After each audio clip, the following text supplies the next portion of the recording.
What's up, everybody? Welcome back to the channel. Okay, so Donald Trump, check this out, y'all. Donald Trump ordered to pay legal fees in Steele dossier lawsuit. Now, you might be thinking, huh? What is going on with this? And this is an absurd story. Folks, we have been dealing with a lot of issues going on. As a matter of fact, since yesterday, the corporate press, they're going absolutely berserk. They are cherry-picking economists to come on to these mainstream news television programs and just tell everybody, oh, Trump's destroying the economy on purpose.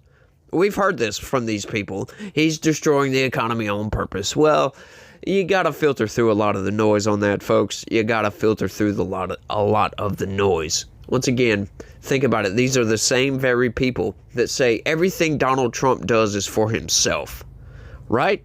So why would the man purposely tank the U.S. economy knowing that he has a significant stake in the economy as a matter of fact?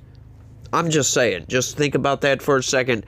That's not my only argument point. That's not what we're talking about today. I just wanted to throw that out there because the corporate news is having a field day with Donald Trump, y'all, and it's absolutely insane what is going on. But I came across this news article, and you guys know I like to cover some not so well-known news stories just to keep you guys a little bit more informed, so you can catch some of the outer skirts of what's going on, if you will. I bet this flew under the radar of a lot of people, y'all. And once again, y'all, like, getting back to this, the UK, the United Kingdom, they're lost cause at this point. They have no freedom of speech. They've got speed cameras all over the place. If you make a social media post saying certain things, you will be arrested, as a matter of fact. It is absurd, y'all. And they've got all these gangs that rove around. Y'all know about the grooming gangs, as they're being called. That's insane. Just blatantly insane. It's just absurd. But let's get into this, because this is also insane. And I've got another news article, because this one's quite short. But check this out, y'all. A judge in the United Kingdom has ordered President Trump to pay more than $820,000 in legal fees to the company representing former British spy Christopher Steele after he unsuccessfully sued over a dossier. Now, this might come as a shock to people. Hang on, so he's got to pay for Christopher Steele's dossier for a lawsuit, right? Trump sued Steele over this. So the suit was actually a data protection suit, which is weird, but nevertheless, he sued him over this anyway, and apparently he lost. Now, what I find puzzling about all of this is it is widely known. Now, you ask the left, and they will deny this, but it's widely known that Christopher Steele was paid by the Hillary Clinton campaign to fabricate evidence around Donald Trump, making fake links between his campaign and Russia, because, once again, it's the Russia hoax, right? And that's exactly what it was. And apparently, because Donald Trump does business in Russia, this is enough evidence for Adam Schiff, for Adam Schiff to get on national television day after day after day after day and say, oh yes, there's plenty of evidence that shows collusion between the Trump campaign and Putin, as a matter of fact, the Russian government. Now, what that all stemmed from is apparently Russia, and they do this every single election, they intend to intervene on behalf of Russia, right, to try to change the outcome of an election. Now, we have pretty good cybersecurity in this country, and for the most part, they are unsuccessful every single freaking time. But that doesn't stop the corporate press from lying to everybody and saying, oh, Russia's interfering in our elections. You could say attempted interference, but they're not actually interfering in the election because they're being stopped by, the CIA or whoever, NSA, whoever it may be, that stops these things. But this lawsuit is absurd, that he has to pay this guy back. Like, this is serious allegations here, and I just, once again, I think the UK is lost at this point, y'all. But let's keep going. In 2022, Trump filed a claim against Orbis Business Intelligence, a firm founded by Steele, a former MI6 agent who published a 35-page dossier that featured claims about Trump ahead of the 2016 election.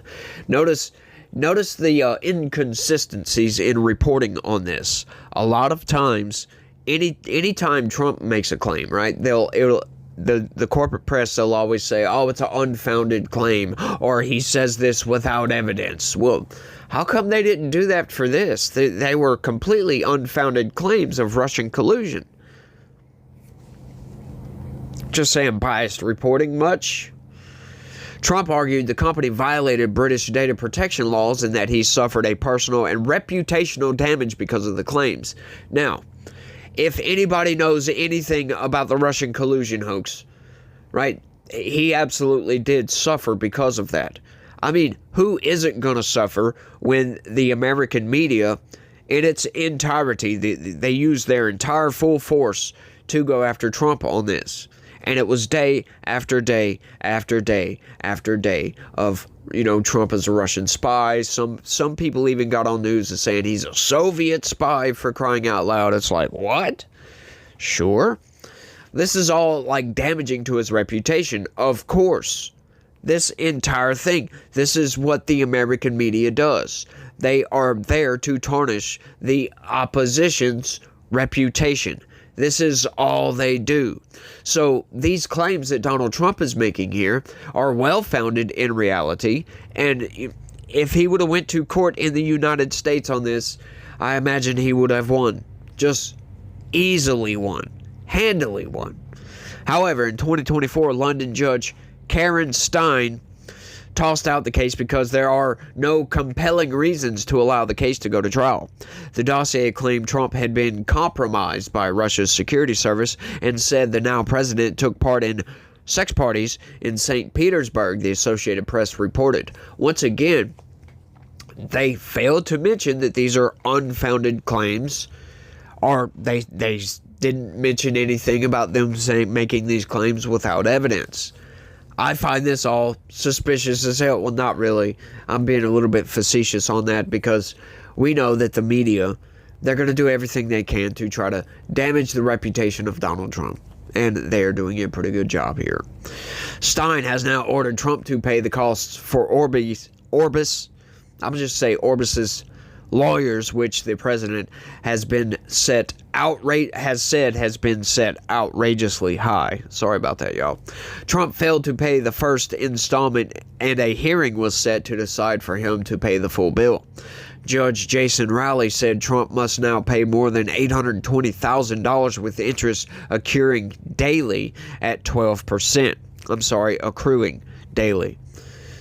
I'm having my troubles with words today, the AP reported. Yeah, that's just insanity incarnate, if you ask me. It really is. Like, it makes absolutely no sense that, this is all unfounded claims. It didn't damage his reputation at all, did it? No, something completely fabricated by the opposition campaign. And, once again, I'm sure the BBC was involved in this Russian collusion hoax, because they are part of the corporate press as well. They are just based in the UK. They have outlets here in the United States, so they are definitely here in the United States as well. And I'm sure they were party to smearing Donald Trump into oblivion, or at least attempting to. Of course, with his base, we knew kind of, once we looked into this, kind of got all the evidence that it was all fake. It's like, what? Of course it's fake. These people are doing everything they can to stop Donald Trump. Once again, you've got the people, they're going absolutely berserk today. They have been all day long over these tariffs. He's intentionally tanking the economy. No, I don't think so. I really don't think so. But I've got another story I want to talk about, and this was another one. I've got several stories. There was so much news today, y'all. It was absurd. It's really absurd, but I love these types of stories because check this out, y'all. Biden's super loyalist Ron Klain stabs him in the back. Could even grasp Trump's arguments at debate. He couldn't grasp Trump's argument at the debate. This is scathing against Biden, but it is also, once again, scathing against every single Democrat in this country. Well, okay, I take that back. That was a little bit of hyperbole, if you will. Not every single Democrat. There was like a couple that were actually concerned about Joe Biden. Like, one vocal opponent of Joe Biden who was actually ran against him in 2024 was Cenk Uygur. Cenk Uygur was like, get this guy out of here. There were some Democrats that actually weren't so deranged with Trump that they finally was like, yes, okay, Biden is bad. He is not good. But, we had a massive amount of Democrats in this country. Oh, no, he's fine. Does the president have the stamina, physically and mentally, do you think, to continue on even after 2024? Don, you're asking me this question. Oh, my gosh. He's the president of the United States. I can't even keep up with him. The most difficult part about a meeting with President Biden is preparing for it, because he is sharp, intensely probing, and detail-oriented and focused. I can testify because I've been working very closely with this president for the past 2 years. I've been knowing him for 30 years. And I'm telling you, this guy's tough. He's smart. He's on his game. Joe Biden has vision. He has knowledge. He has a strategic thinker. The president is focused. He's detail-oriented. He's always thinking about the big picture. He is engaging. He is capable. He has an incredible record as president. And I'm often with him on foreign trips. He's at the top of his game. So he has a vision. He has knowledge. He has judgment. He has a strategic thinking. I met with the president, 5 or 6 weeks ago, and he seemed fine to me. I have complete confidence in the president. I have watched him expertly guide meetings of staff and cabinet members. I could not have more confidence in the president. I would just tell you that I meet frequently with the president, and every single time I meet with him, he is just fine. But he is, again, knowledgeable, wise. Incredibly sharp, incredibly probing, incredible command of the details. He is sharp. He is on top of things. There is nothing to these challenges, these suggestions that somehow he's not sharp and he's not capable. We see Joe Biden up close. We know how attuned he is to the issue. And you're going to see how smart he is and the experience he has. I say his age is an asset. Aha! He's wise. Yes, he's wise. He has wisdom. He has experience. And his experience, because of his age and his wisdom, has been invaluable to this country. A lot of countries, people who've been in office a longer period of time are praised for their wisdom. I have seen a lot of 72-year-olds not as capable as this 80-year-old. It is hard for us to keep up with this president. His mental acuity is great. It's fine. It's as good as it's been over the years. He's fine. All this right-wing propaganda that his mental acuity has declined is wrong. And this kind of sense that he's not ready for this job is just a bucket of BS that's so deep, your boots will get stuck in. Yeah, all of those people, as a matter of fact. Let's get into this. Ron Klain, the Democratic political operative who served as President Joe Biden's chief of staff during the first half of his term in the Oval Office, went on the record to stab his old boss in the back in a new book. Klain told Craig Whipple, the author of the forthcoming Uncharted, how Trump beat Biden, Harris, and the odds in the wildest campaign in history, that he was unsettled by Biden's condition before, during, and after his disastrous debate with Donald Trump last summer. From the Guardian's write-up of Klain's role in Uncharted, blah, blah, blah, blah.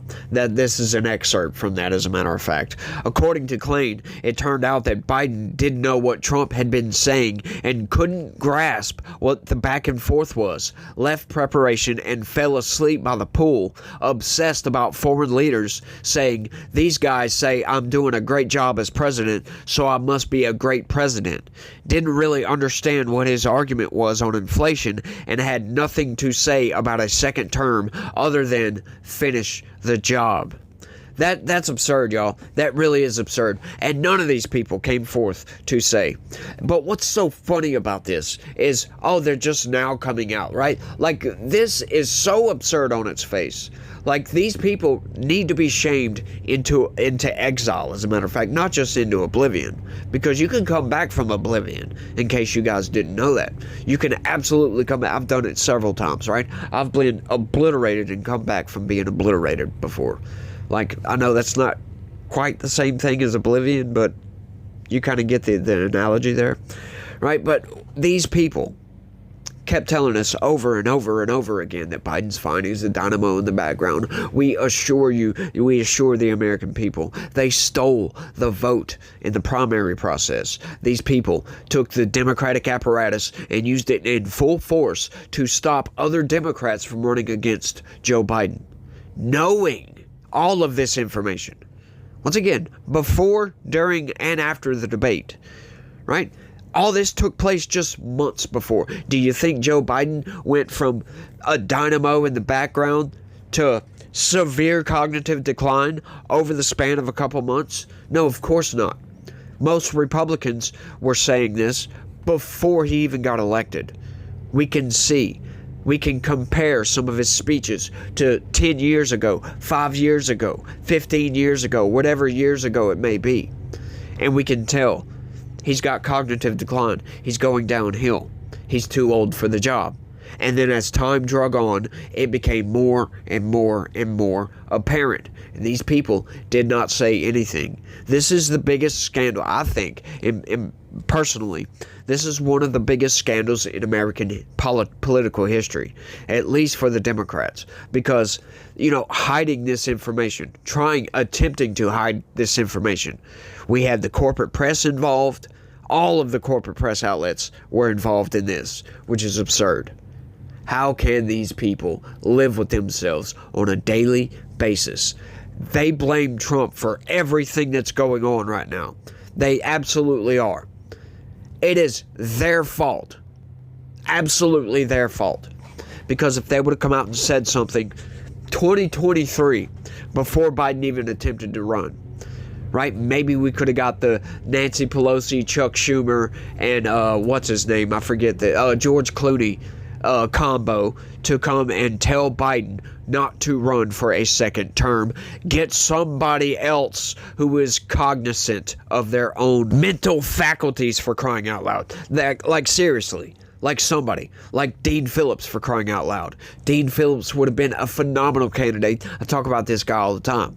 Cenk Uygur, for God's sakes, would have been way better than Biden. Right? No, a lot of people don't know Cenk Uygur. He would have come up from out of nowhere. But he's got a very, very popular message that I think he would have won over a whole lot of independents. Right? He would have stayed off the culture war stuff. He would have went straight policy. And he would have done a pretty good job. I don't know if he would have stopped Donald Trump, to be honest with you. Dean Phillips, I think Dean Phillips would have had a pretty good run at it, as a matter of fact. And once again, I don't know if he would have stopped Donald Trump. This was Donald Trump's election to lose. But all of this is just so absurd. If it wasn't something that's just kind of passive in a way, it's not criminal. I would say bring charges against these people, but what's the crime here? Duping the Democratic voter base, for crying out loud? I mean, that's not really a crime, is it? But we're not getting any sort of accountability for any of this. And as a matter of fact, everybody's forgotten about this. Memory hold it into oblivion. I know I love saying that, right? I love saying into oblivion a lot. And I do. Thank you. But it's just absurd. We're not getting any sort of accountability on this. As a matter of fact, you got Jake Tapper coming out with a book talking about the corporate press covered this up. Yes, Jake Tapper, who is an apparatchik of the corporate press, is coming out with a book talking about the corporate press covered this up. It is insane. Everybody's trying to get out from underneath this. Oh, we had no idea Joe Biden was that bad off. You mean you haven't watched any of his speeches? You haven't seen any of his televised events? You haven't seen none of that stuff? You haven't seen none of the viral clips on social media? Or did you just ignore those as cheap fakes? Oh, wait. Who came up with that, by the way? Cheap fakes. The corporate press, to smear Republicans for pointing out the obvious. It's quite absurd. Let's finish this out. At a post-debate meeting at Camp David, Klain thought to himself that he'd never seen Biden so exhausted and out of it, even musing that he seemed unaware of what was happening in his own campaign. That evening, Biden met again with Klain and his team. Biden aides, Mike Denelon, something like that, Steve Ricchetti, and Bruce Reed. We sat around the table, said Klain. Biden had answers on cards, and he was just extremely exhausted. And I was struck by how out of touch with American politics he was. He was just very, very focused on his interactions with NATO leaders, reported Whipple, who added that Klain wondered half seriously if Biden thought he was president of NATO instead of the U.S. He just became very enraptured with being the head of NATO, he said. That wouldn't help him on Capitol Hill because, as Klain noted, domestic political leaders don't really care of Emmanuel Macron and Olaf Scholz think. While Klain came clean to Whipple, he argued that exact opposite last summer, while other Democrats were calling on Biden to get out of the race. Oh, see, here we go with some cover-up. Oh, Democrats were calling on him to get out of the race after the debate. You might have had one or two before that. Okay, there you go. Playing semantic games here. Most Democrats were not saying that. We saw the clip. I know that's not most Democrats, but come on.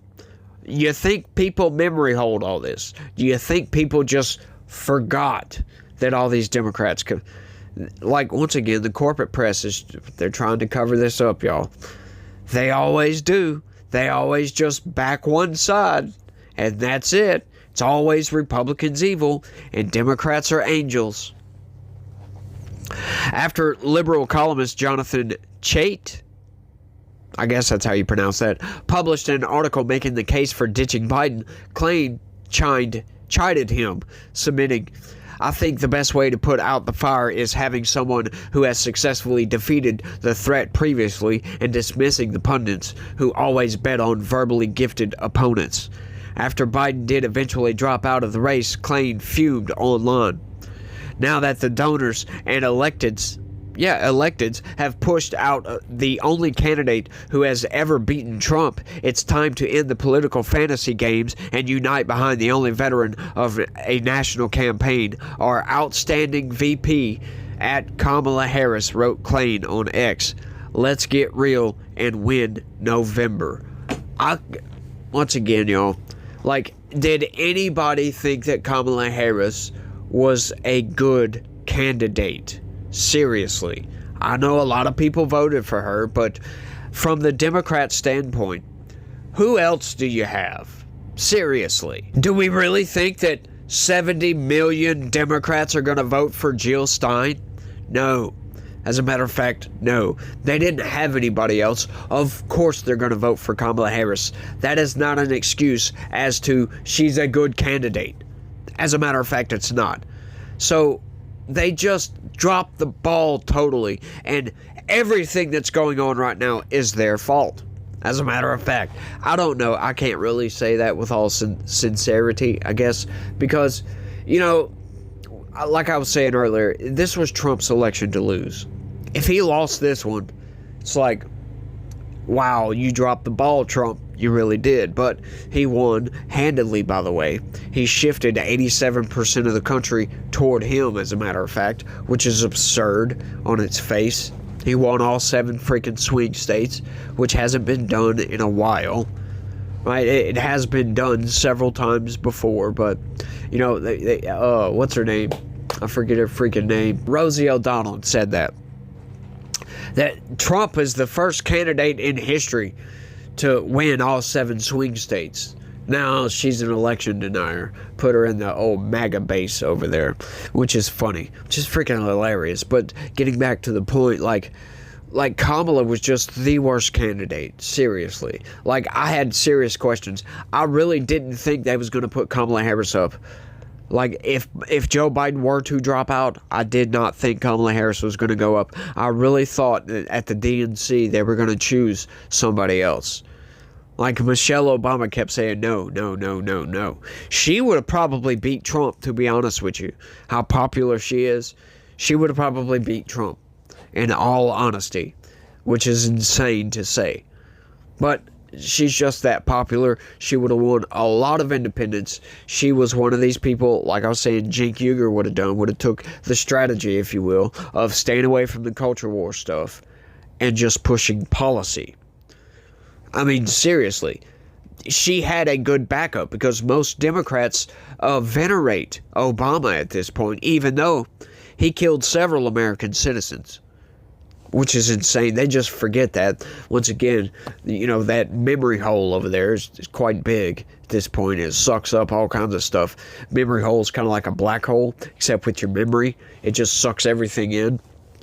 But, you know, I don't forget that easy on a lot of this stuff. And this is just an insane scandal that I can't believe these people are trying to get out on the other side of this. Oh, we knew Joe Biden was bad. Well, how come you guys didn't say nothing? You guys have destroyed the Democratic Party at this point. They absolutely have. They have the worst polling numbers right now that they've had in a very, very long time.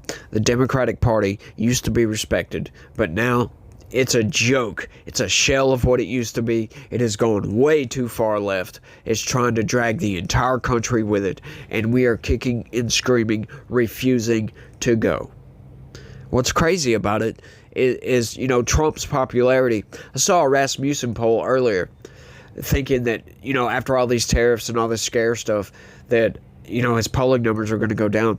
He's been at 51% from Rasmussen for a while. He has been at 51% for a good while. I did see a iPost poll that he did drop a couple of percentage points from iPost.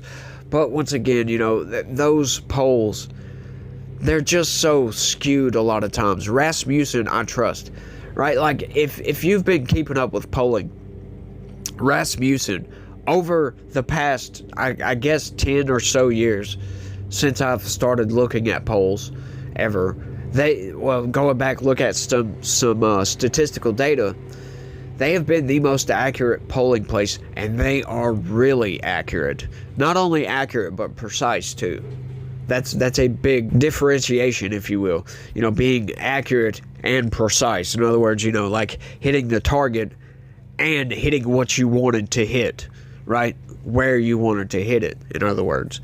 So, you know, Rasmussen has been doing good for a pretty good while. They had Trump up for the entire election cycle, pretty much. They had, I think, one outlier poll where it was tied, I think. Something like that, but for the most part, and all their other polling has been on point. So I put a lot of stock in Rasmussen, as a matter of fact. You'll get the corporate press and all these other, they'll say, oh, well, they're skewed to the right. Polls aren't skewed, folks. Polls are definitely not skewed unless the methodology behind those polls is skewed, because that is a thing. And I don't trust a lot of these polls because of the way they ask certain questions. Right, and they'll skew the questions to get a different result, and it's insane. You go look at the crosstabs in a lot of these polls, you'll be like, how did they derive this from that? It's like they asked a totally different question from what they're showing. In other words, as the result of the poll. It's absurd. It really is. But I think I've been rambling for a while. Y'all let me know what y'all think. Y'all don't forget to smash that like button for me. Subscribe if you're new around here, which you're probably not, but you might be. You never know at this point. It's hard out here to get views on YouTube, y'all. So y'all smash that subscribe button. Share this video anywhere and everywhere you can. I would greatly appreciate that. And y'all try to have a good day. Stay legitical. Peace.